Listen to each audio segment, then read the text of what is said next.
Hello, c'est Kazé, bienvenue dans cette vidéo et aujourd'hui je vais vous faire une annonce. J'ai été accepté dans une guilde, comme vous avez pu le voir dans le titre de cette vidéo, mais pas n'importe laquelle puisque c'est une des meilleures du ladder, donc je vais vous montrer ça directement. La team c'est HD Iborian Dream. Donc en termes de classement pur, on est top 13, donc c'est la 13e meilleure guilde du jeu. Donc attendez, je vais vous montrer tout ça. Donc voilà, quand vous montez, et sachant que les guildes sont classées en fonction de ton rating ici, et le rating va être fait en fonction du nombre de membres que tu as, les levels de tes bâtiments, etc. Autrement dit, plus il y a d'équipes qui ont été mis dedans, plus ils ont injecté des decks dans le jeu, et plus elles montent en ranking. Donc là, nous, normalement, on est là, hop. Donc j'avais essayé, mais si vous regardez du coup dans le top 12 pour comprendre pourquoi est-ce que j'ai accepté dans le top 13, et vous voyez que là, de toute façon, il me manque quelques points pour passer top 12, c'est parce que la plupart des teams ici, ils ne recrutent pas. En fait, il y a invite only, ça veut dire qu'il faut que tu connaisses un mec. Donc s'il y a invite only, déjà t'es mort, tu peux pas y aller, tu connais personne. D'accord. Ensuite, il va y avoir buy request, et donc ça veut dire que tu peux envoyer une requête, le mec accepte ou pas. Le problème, c'est que quand tu vois le profil des teams, très souvent c'est complexe de se positionner là-bas. Puisque moi, par exemple, j'étais à random, donc personne ne me connaît. J'ai pas... Quand tu ouvres mon compte, j'ai zéro carte. Genre, je ne détiens aucune carte. Eux, ils ont 3 millions, 4 millions, 12 millions. Donc, les gens m'acceptent pas. Et donc, du coup, j'ai un peu fait quelques demandes dans le top 15. Je ne voulais pas faire en dessous. Et si vous regardez, du coup, toutes les teams, toutes les guildes, ça descend jusqu'à. Parce que là, je vous dis que je suis dans la 12e meilleure. Mais il y a 1280 équipes. Voilà, il y a 1280 équipes. Donc, à peu près 1300. Parce que je crois qu'il y en avait plusieurs à 1280.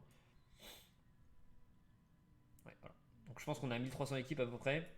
On est dans le top 12. Donc ça déjà je suis très content parce que déjà ça me fait une première expérience dans le côté guild et puis ça me permet en fait d'en connaître un peu plus et je vais pouvoir vous faire du contenu à ce niveau-là.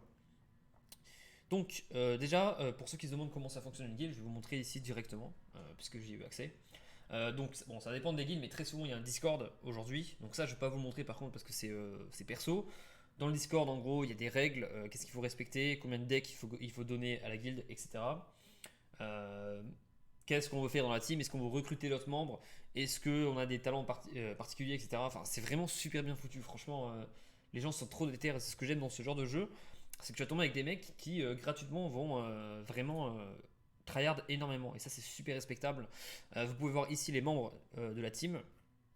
Donc on est 25, dans les nouveaux je crois qu'il y en a eu 3 nouveaux, 3 ou 4. Non, 3 nouveaux, il y a eu Kiru, Namyang et Kazawa. Voilà. Donc on a pu être recruté en fonction de notre rank.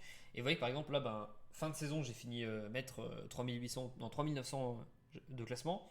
Et là on est le premier jour, je suis 2450. Donc je suis remonté directement et le mec il a dû se dire ah ouais lui il est actif. Saison d'avant 3009, là il a 2004, c'est bon je le prends tu vois. Donc j'ai bien fait d'investir même si c'était en début de saison et qu'en soi tu perds plus quand tu le fais en début de saison. Franchement j'ai bien fait de faire ça. Et là vous pouvez voir contributed, c'est tout ce que tu as donné à la guilde en fait. Donc c'est les decks que tu as donné. Parchemin, c'est quand tu valides ta quête. Tous les jours, quand tu valides une quête, ça augmente le stack de quêtes que je vais vous montrer juste après. Et ça, c'est par rapport au brawl, donc par rapport au jeu d'équipe. Voilà. Donc ça, c'est pour le côté member. Donc ça, c'est la conversation qu'on a eue tout à l'heure. Hop. Ah. Donc ça, c'est juste pour parler entre nous, hein. Building. Alors building, on a une ressource. Les crown balance, donc comment on appelle ça, les couronnes.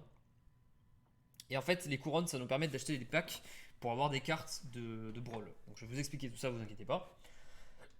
En gros, dans les buildings, il y a 5 bâtiments différents. Il va y avoir le hall, qui est juste ici. Il faut savoir que tous les bâtiments vont du niveau 1 à 10. Dès que tu commences au niveau 1, et en fait, il va falloir le level up avec une stat. Par exemple, là, il faut des decks. Il faut donner des decks à la guilde. Et c'est pour ça que la plupart des guildes vous demandent une contribution. C'est un peu comme un château qui vient taxer ses paysans, quoi. Donc, bon, là, je suis le petit paysan qui va se faire taxer.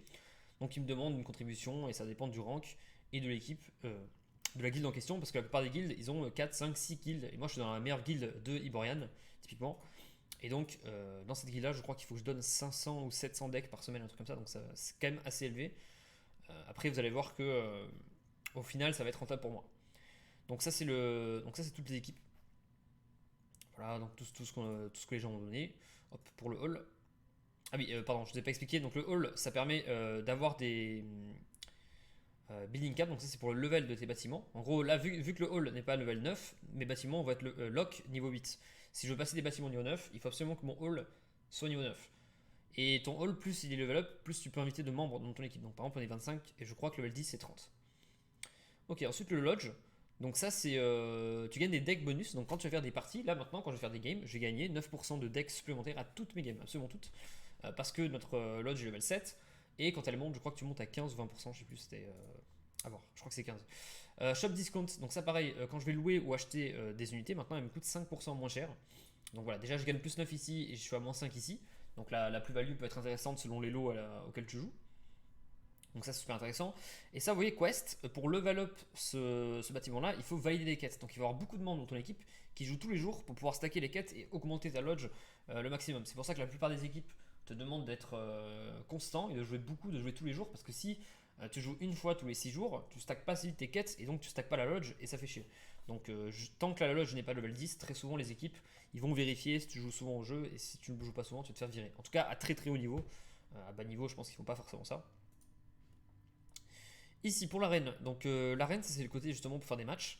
Donc vous avez vu que là j'ai un bouton contribute. Donc quand je vous disais tout à l'heure qu'il faut payer dans la guilde, vous payez dans un bâtiment. Par exemple vous pouvez contribute, je dis voilà je mets 500 decks ici et du coup je vais investir dans le hall.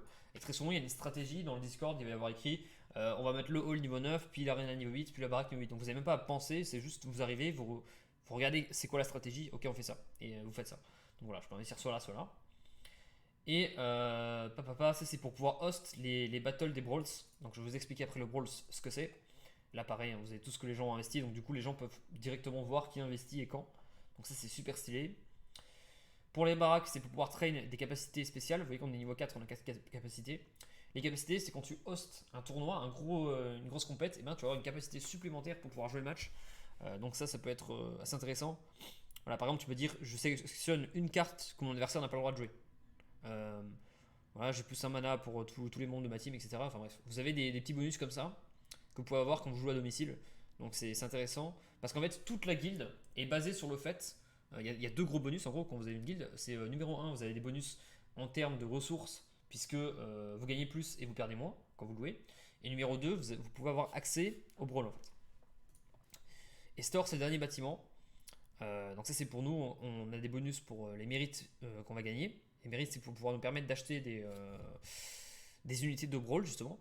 Et il y a un store dedans où vous pouvez acheter du coup un spyglass pour pouvoir, comment on appelle ça, scout nos ennemis. Ça je m'en fous en fait, enfin pour l'instant je m'en fous. Et après Gladius Case, ça te permet pour 2000 d'acheter un pack pour avoir 5 cartes qui sont liées au mode justement au mode brawl. Parce que vous allez voir qu'il va y avoir des cartes brawl que je vais vous détailler juste après. Donc du coup voilà. Et sur le dernier bouton, hop, excusez-moi, j'ai fait de la merde. Ok. Et sur le dernier bouton, du coup, vous avez Brawl. Donc là, par exemple, voilà, tous les 5 jours, normalement, il y a un Brawl, de ce que j'ai cru comprendre, parce que j'en ai pas encore, je suis pas encore participé à des Brawls, mais la prochaine fois que je participerai, je vous enverrai ça. Donc, tous les 5 jours, il y a un Brawl. Le Brawl dure 48 heures, d'après ce que j'ai compris. Et il y a 10 équipes qui sont match. Donc, vous voyez, 1, 2, 3, 4, 5, 6, 7, 8, 9, 10. Les 10 équipes sont match. Et en fait, pendant qu'on est match, on va tous s'affronter les uns les autres. Et à la fin, il y a un reward. Selon votre classement, vous allez avoir des bonus. Donc là, ici, déjà, vous avez des bonus ici qui va vous donner ces ressources-là. Donc ça, et les mérites. Et ça nous permet justement d'acheter les packs. Donc, en fait, tu fais des compètes, tu gagnes cette ressource-là, le crown qu'on a vu tout à l'heure, qui te permet de level up tes trucs. Et tu peux investir dans des brawls, donc dans des unités brawl, pour pouvoir avoir plus de chances de gagner. Donc je sais pas si c'est clair. En gros, là, vous qui jouez à Splinterland, si vous n'avez pas de guild, vous jouez avec des cartes normales. Ensuite, il y a les cartes brawl qui sont plus fortes que la moyenne, en théorie. Et du coup, si vous achetez énormément de cartes comme ça, il y a de fortes chances que vous gagnez les crowns et que du coup, vous allez rafler toute la mise. Puisque vous voyez qu'il y a 10 équipes dans le tournoi et il y a seulement les 4 premières qui sont récompensées. Donc c'est intéressant d'être dans le top 4 parmi les 10. Ok, donc du coup, c'est ça. Setting, je sais plus ce que c'est. Ouais. Ça c'est les 10 équipes, donc vous pouvez directement cliquer sur la guilde et voir. Et là typiquement ce que vous pouvez faire c'est que vous pouvez regarder les ranks des teams. 152, 32, 60, 31, machin, nanana. Et là vous voyez que du coup nous on a la meilleure guilde en théorie puisqu'on est rank 12. Donc ça sur le papier on est censé arriver dans le top ladder. Et normalement il me semble que si on regarde ici on peut même voir notre classement de brawl, j'ai vu tout à l'heure, voilà c'est là. En moyenne, donc vous voyez qu'on est la 13e meilleure guilde du ladder. Par contre, en termes de brawl pur, on est la quatrième. Donc on est vraiment très très bien classé en brawl. Pour ça que c'est super intéressant de mon côté, puisque je vais pouvoir discuter avec tous les membres de l'équipe dans le Discord en question, prendre un max de feedback, les bonnes cartes, qu'est-ce qu'il faut jouer, c'est quoi les stratégies en rouge, en bleu, en low cost, en high cost, etc. Pouvoir énormément échanger avec eux, puisque c'est une des meilleures guildes du jeu. Et moi, mon objectif personnellement, ce serait de la faire passer top 1, étant donné que je suis très compétitif de base. Quatrième pour moi, c'est perdant quand même. Pour moi, il y a les premiers et les gagnants dans les jeux, donc du coup voilà. On est quand même bien classé, mais je pense qu'on peut faire mieux. Donc ça, c'est super intéressant. Et, euh, et du coup, voilà, je vous ai dit un maximum de choses à propos des guildes, de ce qu'elle va savoir. Je ne vais pas faire une très grosse vidéo, je ferai d'autres vidéos dans le futur où je vais vous analyser un petit peu les games et les cartes qu'il y a à avoir en brawl, vous détailler un petit peu tout ça, les cartes intéressantes, les cartes qui ont l'air bien, etc. en bronze, en silver, en gold. Voilà, j'espère que ça n'a pas été trop long, que ça vous a plu et je vous dis à la prochaine. Ciao ciao.